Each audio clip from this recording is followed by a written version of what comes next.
ছোটো ফল বাগান গড়ে উঠছে। যেমন আমাদের জগৎপুর ইউনিয়নে একটি কাঁঠাল বাগান হয়েছে সুন্দর, বাণিজ্যিকভাবেই উনি চেষ্টা করছেন। সেখানে প্রায় 12 মাসে একটি কাঁঠালের বাগান হয়েছে, প্রায় 700 গাছ ইতিমধ্যে ফল আসতে শুরু করেছে। আমাদের নারান্দা ইউনিয়নে একটি ভালো পেয়ারা বাগান আছে। তারপরে বিটিকান্দিতে ড্রাগন ফলের বাগান আছে। আমাদের বলরামপুরে এবং অন্যান্য ইউনিয়নে কিছু কিছু মাল্টার বাগান আছে। এছাড়া বিটিকান্দিতে আমাদের আপনার আমের বাগান, তারপরে হলো বড়ইয়ের বাগান আছে। তো আমরা কৃষকদেরকে পাশে থেকে তাদেরকে টেকনিক্যাল সাপোর্টগুলো দেওয়ার চেষ্টা করছি।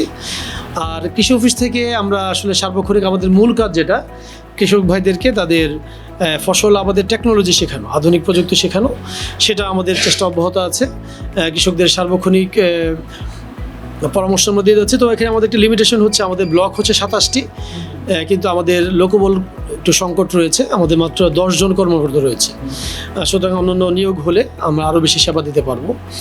এছাড়া কৃষকদেরকে আধুনিক প্রযুক্তি শেখানো, বাণিজ্যিক কৃষিতে আস্তে আস্তে ডাইভার্ট করা, এইসব বিষয়ে আমরা চেষ্টা করে যাচ্ছি। যেহেতু স্যার আধুনিক কৃষিতে আমরা প্রসঙ্গে এসেছি, যেমন আধুনিক কৃষির মধ্যে প্রথমত যে কিন্তু একটা হচ্ছে মানে মালচিং ফিল্ম, যেটা আধুনিক কৃষিতে মানে কৃষককে অনেক বেনিফিটেড করে। এই ক্ষেত্রে আবার কীটনাশক, বীজ, এইগুলো কি কৃষকরা কোনো অনুদান পায় সরকারি?